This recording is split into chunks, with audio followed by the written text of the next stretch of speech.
Advertencia. La siguiente historia está sacada del fanfic de Wattpad creado por Joel Díaz Espinola, links de su perfil y la historia disponibles en la descripción por respeto a su autor original. Gate, Estados Unidos y el hombre en el castillo, capítulo 8. 20 de agosto de 2023 y 1962, frontera entre el Colorado y Kansas. 10 horas y 42 minutos de la mañana. En los últimos días se han movilizado del otro lado del portal, han estado pasando todo tipo de materiales para arreglar la pista e incluso mejorarla, ya se habían transportado varios aviones para el uso activo del aeródromo y algunas aeronaves ya podían despegar de ella, pero no podían alejarse mucho de ella, ni salir de la zona neutral para no ser detectados por los japoneses o los alemanes. En este momento nos trasladamos a un equipo de comandos de los voluntarios israelíes. Tenían la misión de explorar la frontera con Kansas y reportar todo movimiento que vieran sospechoso. Se les permitió llevar 2 tanques con ellos, pero no se les permitió utilizarlos a menos que de verdad sea necesario. Los tanques que llevaron fueron un tanque Super Sherman y un tanque Centurión tripulados por los israelíes, también fueron preparados con algunos camiones y un todoterreno prestado por los americanos. El total de tropas eran de 50 hombres, lo que significaba que era un pelotón fuertemente armado, con equipos modernos y mejor entrenados. Como adición extra los acompañaba una unidad exoesqueleto por si se presentaba algún problema que requiriese de su intervención. El líder de este pelotón era el mayor de las fuerzas especiales israelíes llamado David Kaalani. Su arma era un TAR-21 y junto a él estaba su viejo amigo del cuartel el teniente primero Yossi Amir. Pero lo que encontrarían en esta ocasión sería algo muy perturbador para ellos y para todo su pelotón. Por alguna extraña razón se podía percibir el aroma a muerte en el aire, aroma a carne en estado de putrefacción, llamó la atención de los carroñeros.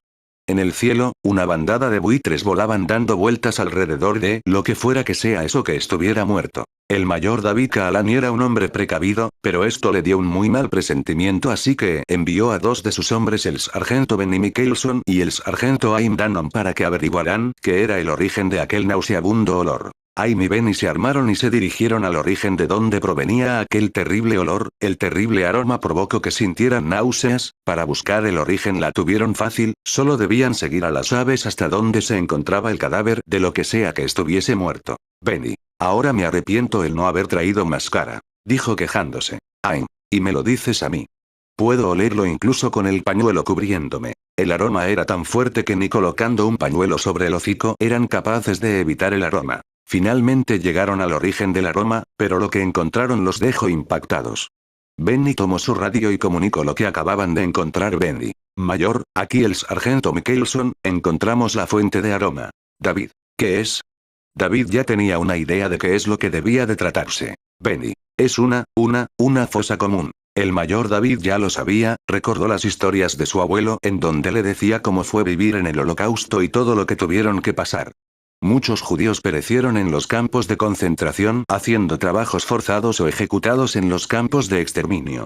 Su abuelo fue uno de los afortunados que lograron salvarse de aquel terrible destino que les tenían preparado los nazis. Pero esto no terminaba aquí. Si había una fosa común aquí, eso significaba que en algún lugar cerca debía de haber un campo de concentración. Le ordenó a otros 5 grupos de soldados que se dispersaran y que buscaran cualquier cosa que pareciera un campo de prisionero o una cárcel. Luego de unos 30 minutos un par de soldados llamó por el radio. Soldado 1. Mayor, hemos encontrado algo. David: diga qué es lo que ve, soldado. Soldado 1. Es una especie de campo de prisioneros, cercas con alambres de púas, torres de vigía, perros rastreadores y un buen número de guardias armados. Soldado 2. Aún peor, tienen un par de cañones, una posición de morteros y alcanzo a ver lo que parecen ser vehículos blindados. Intervino su compañero por el radio. David: ¿tanques? Preguntó nervioso, pero le respondieron que no se veía a ningún tanque a la vista. Eso puso más tranquilo a David. Soldado 2. Negativo, solo vehículos de reconocimiento. La respuesta alivió un poco a David, pero aún no sabía lo que tenían ante ellos. Lo que sus soldados encontraron resultó ser un campo de concentración para personas que eran consideradas inferiores o indeseables. Podían ver los recintos divididos en 3 partes: uno era para los blancos, otro para los morenos y el último era para gente de piel negra. Hasta en estos lugares también hay segregación, dijo David en su mente. Todo el pelotón se dirigió a la ubicación en donde sus hombres reportaron el hallazgo. La idea era registrarla en el mapa y hacer que el ejército estadounidense se encargara de vigilarlos. Al llegar al lugar, los vehículos y tanques tuvieron que quedarse atrás para que no escucharan el ruido de los motores. Si los nazis los llegaban a escuchar, entonces se verían envueltos en un combate innecesario. Debían evitar cualquier enfrentamiento debido a que no contaban con suficientes municiones ni recursos para enfrentarse a los alemanes en una pelea.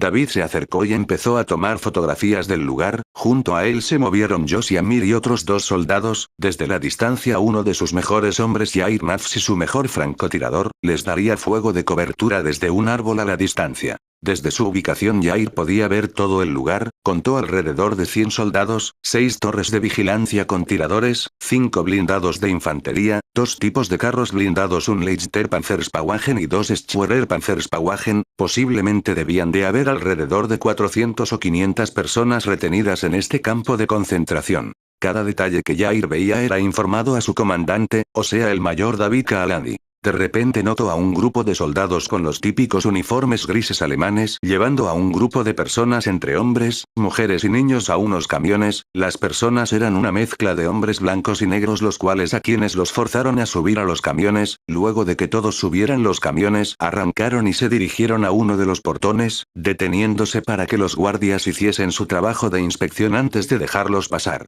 Los ojos de Yair se abrieron como platos en el momento en que se dio cuenta de a dónde llevaba esa ruta. De inmediato tomó su radio y comunicó lo que ocurría. Yair. Comandante, comandante. ¿Me escucha? Hablo como desesperado por el aparato. David. ¿Qué ocurre? El mayor contestó el radio. Yair. Señor, están llevando a un grupo al lugar donde hallaron la fosa. La repentina noticia sacudió la mente de David. Actuando por instinto, se dio las siguientes órdenes sin pensarlo 2 veces. David. No dejes que los maten. Acaba con ellos. David era un descendiente de los sobrevivientes del Holocausto y sabía bien lo que les tenían preparado para hacer y no lo iba a permitir. Ignoró las órdenes que le habían dado, tomó su rifle y ordenó pasar a la ofensiva. Con esa orden dada, todo el pelotón entró en acción. Yair tomó su rifle de francotirador M89SR y apuntó cuidadosamente al conductor del primer vehículo, controló su respiración antes de apretar el gatillo y con un tiro certero abatió al conductor, logrando inmovilizar a todo el convoy. Luego de acabar con el primer enemigo, concentró su atención en los vehículos y sus ocupantes. Uno por uno los soldados fueron cayendo, pero uno de los tiradores nazis se dio cuenta de dónde provenían los disparos y disparó en dirección a donde se encontraba Yair. Por desgracia para ambos, empezaría un combate entre francotiradores en donde el primero en cometer un error sería el primero en morir. Josh Amir lideró una carga contra la entrada principal y portando su rifle de asalto Galil logró acabar con todos los soldados que custodiaban la entrada. David ordenó que los tanques y demás vehículos se dirigieran a su ubicación inmediatamente para participar en el combate que se llevaba a cabo. Las tropas israelíes entraron en la base disparando contra todos los objetivos que portaran una esvástica o tuviera el uniforme alemán. El combate acababa de comenzar. Desde perspectiva de los reclusos, aquellos que se encontraban viviendo en el campo de concentración eran todos aquellos que eran considerados la escoria del mundo, principalmente gente negra, gente de piel morena y personas de ascendencia judía. También se podían encontrar a varias personas no judías que fueron traídas a este lugar por predicar el cristianismo. El cristianismo era prohibido por los nazis debido a que el origen de aquella religión era judía. Los forzaban a hacer trabajos forzados y en caso de que no hicieran bien su trabajo eran castigados con azotes. Con solo mirarlos se podía ver que estaban mal alimentados. La desnutrición era frecuente en todos los campos de concentración.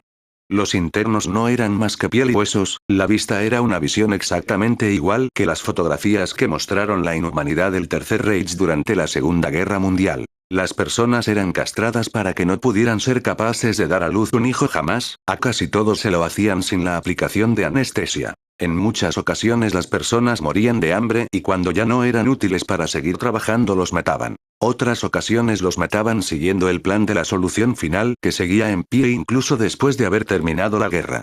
Mataban a judíos y negros y a todos por igual solo para mantener firme la ideología de la raza aria. Correctamente se podría decir que vivir en este sitio era el mismo infierno. Ese día un nuevo grupo de personas fue elegido para ser llevados a una zona de la que cuando ibas ya no volvía a saberse nada de esa persona. Los seleccionados fueron llevados a los camiones que habitualmente eran usados para llevarlos a su destino, subieron a ellos y luego se dirigieron a la salida. Todos ya sabían lo que pasaría con ellos, solo apartaron la mirada con tristeza esperando que no sufrieran tanto, pero un sonido se escuchó en el aire. El sonido era obviamente un disparo y luego sonaron 5 veces más. Luego en la entrada del campo se escuchó una explosión seguido de varios disparos de arma de fuego en ráfagas. No tardaron mucho para darse cuenta de lo que estaba pasando, el campo de concentración estaba bajo ataque. ¿Pero quién atacaba? Muchos corrieron a refugiarse dentro de las construcciones que les servía como dormitorios, otros se refugiaron en túneles que habían hecho tratando de escapar. Los más atrevidos se arriesgaron a quedarse afuera para ver qué era lo que ocurría. Uno de aquellos internos corrió en medio de las balas zumbantes que volaban sobre su cabeza, trataba de llegar hasta el lugar en donde se hallaban los atacantes, al llegar a un rincón se agachó para que las balas no lo mataran, su nombre era Steve Munro, un joven de ascendencia africana, un negro para los nazis, que había estado esperando la llegada de sus salvadores por mucho tiempo, él era un partidario de los comunistas negros y creyó que ellos eran quienes venían a rescatarlos.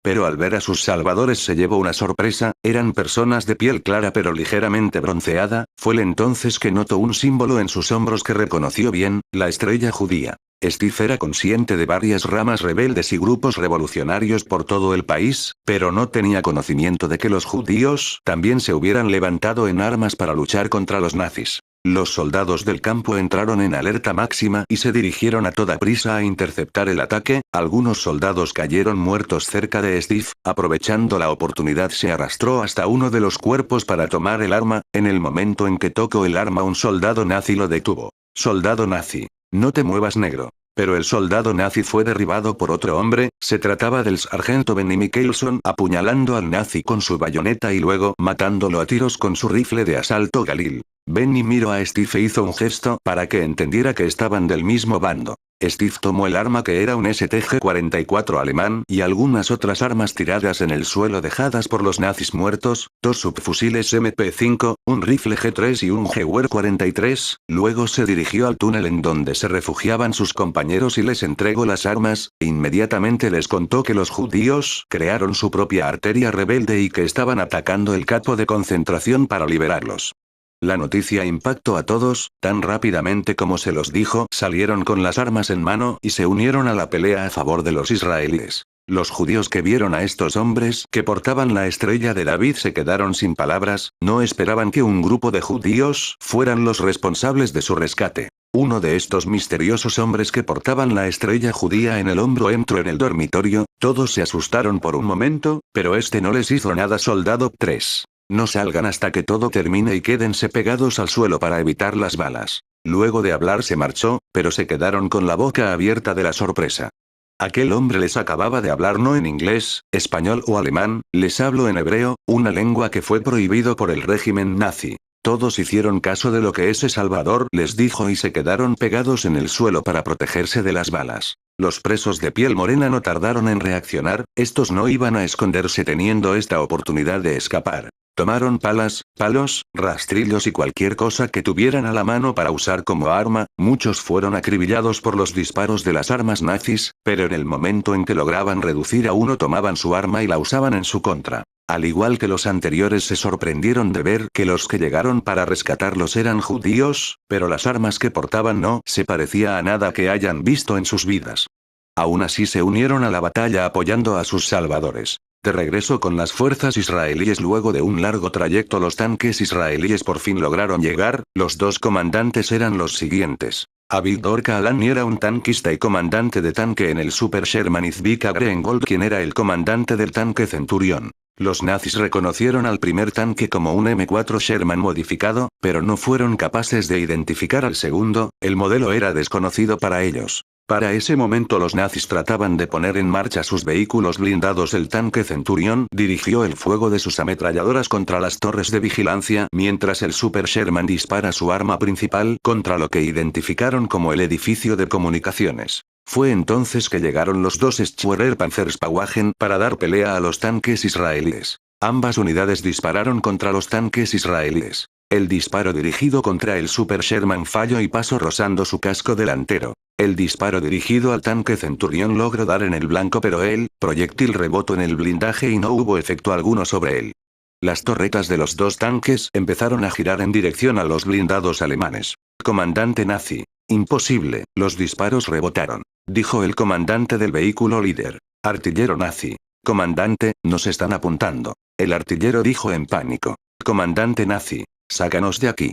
Le gritó el comandante nazi a su conductor, quien trataba de maniobrar lo más rápido que podía para salvar su vida. El Super Sherman disparó en dirección al segundo blindado dando un golpe certero. El blindado nazi voló por los aires sin dejar a ningún sobreviviente en su interior. El Centurión apuntó su cañón contra el vehículo líder y disparó contra este. Una ronda perforante bien dirigida encontró su objetivo, acabando con todos los integrantes del blindado. Tras perder sus blindados, los nazis trataron de llegar a sus cañones, pero estos fueron bombardeados desde la distancia por un mortero.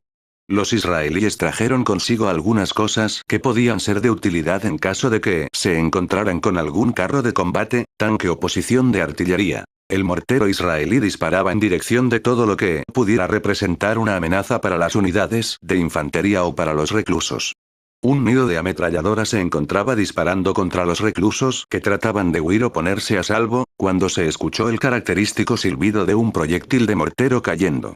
La posición en donde se encontraba la ametralladora fue destruida y los operadores cayeron inertes al suelo. No pasó mucho antes de que un Leichter Panzerspauwagen apareciera y disparara contra los libertadores israelíes. Un soldado israelí apareció por detrás de una de las construcciones con un lanzacohetes SMAU. Para Steve, que se encontraba cerca, era una bazuca. El soldado salió de su cobertura y apuntó contra el carro blindado nazi, pero antes de que lograra disparar fue alcanzado por unos disparos desde atrás y este cayó al suelo. Steve vio al que le disparó a su libertador y con una reacción rápida disparó contra este matándolo en el acto, luego corrió hasta donde estaba el soldado herido. Steve cargó al soldado con ayuda de uno de sus amigos que también tomó un arma e hizo lo que tenía que hacer por su libertad. Lo llevaron de vuelta a un lugar con cobertura justo cuando las rondas de 20 milímetros golpearon el lugar en donde el soldado fue herido. Steve asomó la cabeza para ver a sus amigos y otros presos que trataban de escapar ser destrozados por esta mortífera arma. Las balas de los hebreos no les hacían efecto y los tanques no lo tenían a tiro por los obstáculos. Sintió que tenía que hacer algo, pero no sabía qué. Steve, ¿cómo lo detenemos? Su compañero apuntó al SMAU en el suelo. Prisionero. ¿Qué tal si lo destruyes con eso? Steve vio el lanzacohetes en el suelo y se lanzó sobre él para tomarlo, de milagro no lo vieron. En un instante Steve levantó el arma y la apuntó al carro blindado nazi, luego disparó. El cohete salió disparado y golpeó el blindado, el carro nazi explotó en pedazos y cerca de él cayó lo que parecía ser la mano de uno de los que tripulaban el blindado. Steve celebró el lograr destruir un carro blindado con sus propias manos. Mientras tanto, el duelo entre francotiradores entre Yair y el francotirador nazi aún no terminaba. Yair había esquivado 4 intentos del tirador nazi de que lo mataran. El tirador nazi abandonó su posición y se ocultó entre los árboles, para que no le fuera tan fácil matarlo, y ya evitó 3 intentos de Yair por acabar con él. Este duelo los obligaría a adentrarse cada vez más al bosque y alejarse más del campo de concentración. Pero el combate en el campo de concentración ya había empezado a ceder, ya habían muerto más de 60 de los nazis que custodiaban el campo de concentración. Los últimos sobrevivientes empezaron a rendirse uno por uno, pero el comandante resultaba ser un loco fanático de las SS, se terminó encerrando en su cuartel con sus leales y siguió peleando. Comandante SS. Traigan la ametralladora y posiciónenla en la ventana oeste, bloqueen la puerta, no dejen que entren. Gritaba órdenes como desesperado a sus últimos hombres. Soldado nazi. Comandante, los que nos atacan portan el símbolo judío. Uno de sus soldados reportó, el reporte sacó de quicio al comandante. Comandante SS. Malditos, malditos judíos de mierda. ¿Cómo se atreven a desafiar a una raza superior? Mátenlos a todos. Ahora. Las tropas nazis se equiparon con todo lo que tuvieron a la mano, listos para matar a todo aquel que se atreviera a acercarse. Se escuchó un sonido de orugas acercándose desde el lado norte y otro más viniendo desde el lado oeste. Soldado nazi 2. ¿Es un Sherman? El operador de la ametralladora vio el tanque que llegaba. Desde su perspectiva se trataba de un tanque Sherman modificado para una guerra más moderna. El tanque se acercó junto a la infantería por detrás y luego disparó con su cañón principal. El disparo dio en el blanco acabando por completo con la ametralladora y luego apareció el centurión disparando contra la edificación. Los soldados entraron en caos en el interior, no tenían nada con ellos para hacerle frente a un tanque y menos a 2 tanques. El oficial de las SS y los últimos defensores se vieron forzados a abandonar su posición cuando ésta comenzó a derribarse, se metieron en el primer edificio que vieron, pero debido a la confusión, no vieron en dónde se refugiaban. Al darse cuenta, los israelíes se apresuraron a cerrar su única entrada y salida para atraparlos. Los nazis terminaron encerrándose en la cámara de gas utilizada solo para los judíos cautivos. El mayor David Kaalani se acercó y pudo escuchar a los nazis golpeando la puerta exigiendo que los liberaran. Algunos de los que estuvieron retenidos se acercaron con recipientes de algo que llevaba calaveras dibujadas, luego los miró a los ojos, simplemente se apartó para que hicieran lo que tenían que hacer y ordenó a sus hombres que no interfirieran. Luego rociaron el contenido en el interior de las duchas para que los nazis sintieran exactamente lo mismo que sus amigos y otros seres queridos sintieron cuando los ejecutaron de la misma manera. En los ojos de estas personas se podía ver las llamas de la venganza arder con fuerza.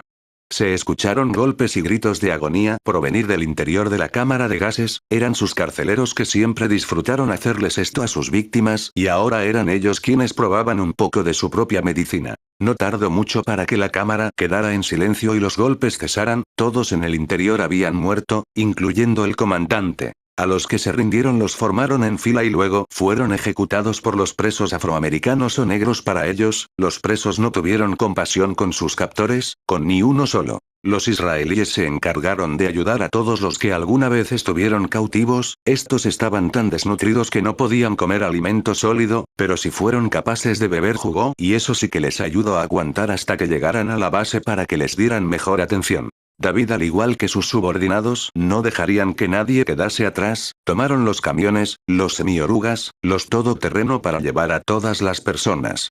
También tomaron los neumáticos e improvisaron carretas para que los vehículos los arrastraran. De esta manera los israelíes provocarían que los nazis y todo el mundo se fijara en ellos. El tirador nazi que había estado siendo cazado por Yair decidió en abandonar la caza y escapar para ir por refuerzos y reportar lo que había pasado.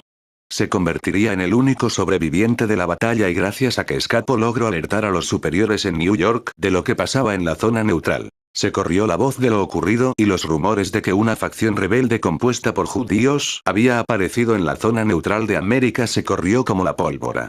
La esperanza nació en mucha gente judía que había estado oculta de los nazis, algunos decidieron en ya no ocultarse más e iniciarían sus propias facciones rebeldes judías. Los altos mandos se enfadarían con David por desobedecer órdenes directas de sus superiores, pero en su tierra natal de Israel y los judíos de ese mundo lo verían como un héroe y una figura de esperanza para el pueblo hebreo de esta realidad.